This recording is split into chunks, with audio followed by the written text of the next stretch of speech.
We will discuss early childhood care and education, प्रारंभिक बाल्यावस्था देखभाल एवं शिक्षा। Objectives, उद्देश्य। उद्देश्य is very important for entity exam preparation। ECCE से रिलेटेड ज़्यादातर क्वेश्चन उसके ऑब्जेक्टिव से ही पूछे जाते हैं। National early childhood care and education policy, शिक्षा नीति 2013 एंड 2020। Principles, सिद्धांत। MCQs related to this topic, especially previous year's question। सबसे पहले हम ECC के कॉन्सेप्ट के बारे में पढ़ेंगे, कैसे आया, भारत में कैसे इम्प्लीमेंट हुआ, कितनी एज ग्रुप के बच्चों के लिए है, कि बहुत सारे बच्चे कंफ्यूज होते हैं 0 से 6 वर्ष या 0 से 8 वर्ष। So let's start. According to UNESCO early childhood का जो पीरियड है वो 0 to 8 ईयर्स है, मतलब बर्थ टू 8 ईयर्स। और इस पीरियड में विकास की दर काफ़ी तेज़ी से बढ़ रहा होता है। So they introduced a program known as early childhood care and education, which aims holistic development and active learning capacity of all children below 8 years of age। So UNESCO ने एक प्रोग्राम इंट्रोड्यूस किया ECCE, जिसके अंतर्गत 8 वर्ष से कम उम्र के सभी बच्चों को समग्र या समावेशी विकास हो। पर कैसे? By providing free, universal, inclusive, equitable, joyful and contextualized opportunity for laying foundation and full potential। मुफ्त, सार्वभौमिक, न्याय संगत, आनंदपूर्ण और समावेशी अवसरों को बढ़ावा देकर।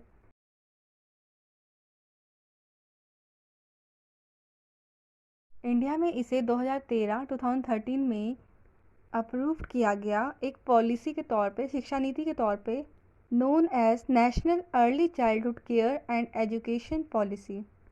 इसके अंदर भी universal, free and quality early education की बात की, but under 6 years of age. So let me remind you, अगर ECCE प्रोग्राम हो तो always write the answer 0 to 8 years, चाहे वो इंडिया के कॉन्टेक्स्ट में ही क्यों ना हो। But if ECC policy then 0 to 6 years.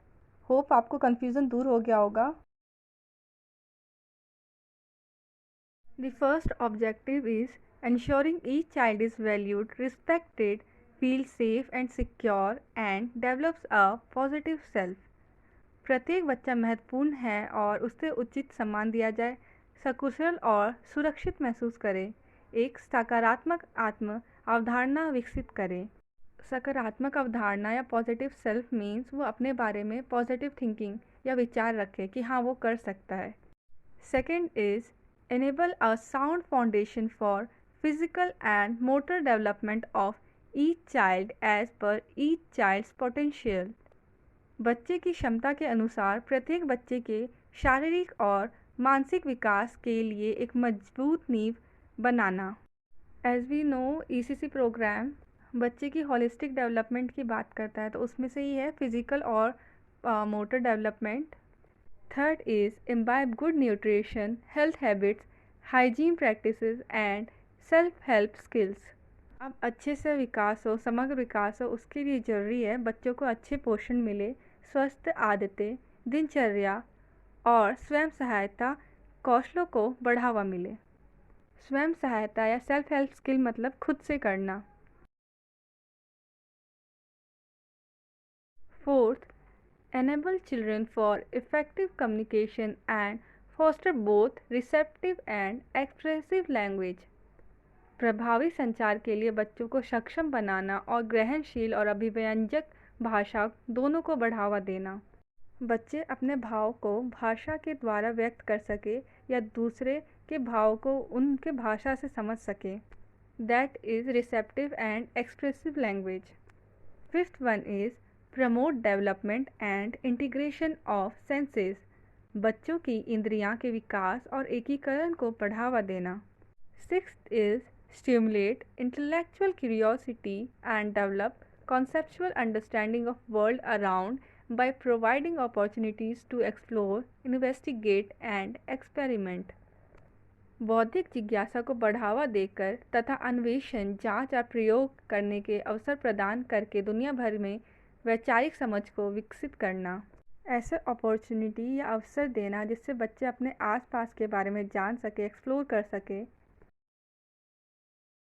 7th is enhanced development of pro skills, social competence and emotional well-being, सामाजिक कौशल, सामाजिक सक्षमता और भावनात्मक भलाई के विकास को बढ़ावा देना। 8th is develop sense of aesthetic appreciation and stimulate creative learning process, सौंदर्य प्रशंसा की भावना विकसित करना और रचनात्मक सीखने की प्रक्रिया को प्रोत्साहित करना। इसे समझाने की ज़रूरत नहीं है। सो हम नेक्स्ट पे चलते हैं, that is imbibe culturally and developmentally appropriate behaviour and core human values of respect and love for fellow human beings, संस्कृति के प्रति, दूसरे साथियों के प्रति उसका उचित व्यवहार हो बच्चे का, एंड मोरल एजुकेशन उसे मिले, मूल मानवीय is moral values. 10th is enable smooth transition from home to ECCE center to formal schooling, घर से ECCE केंद्र तक औपचारिक स्कूल शिक्षा के लिए एक निर्विघ्न पथ तैयार करना। बिकॉज बच्चा एक नए इन्वायरमेंट में आता है जो घर से बिल्कुल अलग है, तो एक स्मूथ ट्रांजिशन होना चाहिए, वो सेफ फील करे, वहाँ पे रह के सिक्योर फील करे। 11th and the last objective is enhance scope for overall personality development, समग्र व्यक्तित्व विकास के लिए कार्य क्षेत्र विस्तार करना। Early childhood care and education programme को 3 पार्ट्स में डिवाइड किया गया है। The first one is early stimulating programme, ये 0 to 3 ईयर्स बच्चों के लिए है। इसमें क्रेच और मदर और चाइल्ड के हेल्थ और न्यूट्रिशन के बारे में आता है। Second, early childhood education 3 to 6 years बच्चों के लिए, इसमें anganwadi, balwadi, kindergarten, pre school, nursery etcetera आता है। Third is early primary education program 6 to 8 years, इसमें पार्ट ऑफ स्कूलिंग और फाउंडेशन कोर्स, बुनियादी कोर्स की बातें होती है। Now principles of ECCE, it's quite similar with principle of child development and involve child educator principles. इसमें 12 principles पढ़ेंगे, but don't worry in simple words, ताकि आसानी से याद हो जाए। बट अगर आपको डिटेल में समझना है तो चेकआउट द डिस्क्रिप्शन बॉक्स, उसमें वीडियो लिंक्स दिए हुए हैं, बिकॉज वीडियो काफ़ी लंबी हो जाएगी और साथ में आप कंफ्यूज भी हो जाएंगे। So let's start. The first principle is development and learning takes place in all domains, development in one domain influences other domains. ज़्यादातर बच्चों को ये प्रिंसिपल पता ही होगा, क्योंकि ये प्रिंसिपल ऑफ डेवलपमेंट भी है। किसी भी एक क्षेत्र में विकास दूसरे क्षेत्र के विकास को प्रभावित करता है। Second, development and learning follows a sequence, ये प्रिंसिपल भी हमने पढ़ रखा है। Remember proximodistal sequence and cephalocaudal sequence. फिर भी मैं आपको सिंपल वर्ड्स में समझा देती हूँ। विकास और सीखने का एक सीक्वेंस होता है। Third principle is child development and learning are characterized by individual variation, as every child is unique, rate of development will differ. हर बच्चा अलग होता है, हर बच्चे में विकास की दर भी अलग होती है।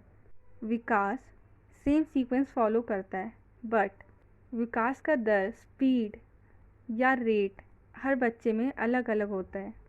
Children develop holistically and benefit from experiential learning. Experiential learning का कॉन्सेप्ट किसने दिया था, ये आप मुझे कमेंट करके बताएंगे, क्योंकि लास्ट वीडियो में मैंने इस बारे में पढ़ा रखा है। बच्चे में समग्र विकास होता है, बच्चा एक्सपीरियंस से सीखता है, जिसे एक्सपीरियंशियल लर्निंग कहते हैं। Fifth is learning begins from birth, बच्चा जन्म से ही सीखने लग जाता है। Sixth is development and learning result from continuous interaction of biological maturation and experiences, बच्चा तभी कोई चीज़ सीख सकता है जब वो बायोलॉजिकली मैच्योर हो। फॉर एग्ज़ाम्पल, वो तभी लिखना सीख सकता है जब उसमें फाइन मोटर स्किल्स डेवलप हो, या आई हैंड कोऑर्डिनेशन डेवलप हो, या मैच्योर हो। Seventh is there are critical periods in development, critical period means window of opportunity. Development में क्रिटिकल पीरियड या सेंसिटिव पीरियड होते हैं। मीन्स कुछ पर्टिकुलर टाइम पे कुछ पर्टिकुलर स्किल्स डेवलप हो रहे होते हैं, उसी को क्रिटिकल पीरियड कहते हैं। Learning reflects a recurring spiral that begins in awareness and moves to exploration to inquiry and finally to application. In simple words, सीखने की प्रक्रिया अवेयरनेस से स्टार्ट होती है। और अवेयर कैसे होते हैं? एक्सपीरियंस से। अवेयर होने के बाद हम एक्सप्लोर करते हैं, इंक्वायरी करते हैं और फाइनली अप्लाई करते हैं, एप्लीकेशन। तो लर्निंग कैसी प्रक्रिया है? रिकरिंग स्पाइरल की प्रक्रिया। Children learn and develop in stimulating, nurturing, supportive and protective environment. समझाने की ज़रूरत नहीं है। 10th is development and learning is largely influenced by social and cultural context of children. ये किसने दिया था? लेव वाइगोस्किनी। सामाजिक और सांस्कृतिक का एक रोल है, इन्फ्लुएंस करता है बच्चे के डेवलपमेंट में और सीखने की प्रक्रिया में। Children have curiosity and desire to learn. As we know, children have innate ability to learn. 12th and the last one is children learn through play, that is given by Frederick Froebel. Now what ECC is and what ECC is not. Play and activity based program है, child centered program है, foundational program है, school readiness program है। Indirectly self control सिखाता है जिससे inner discipline आता है। Rote learning programme ECC नहीं है, not a teacher centre programme है। स्ट्रिक्ट रूल फॉलो करने के लिए नहीं कहता ये प्रोग्राम, फ्लेक्सिबल है। टेस्ट के आधार पर बच्चों का विकास के बारे में अवलोकन नहीं करता ये प्रोग्राम। Now it's time for MCQ।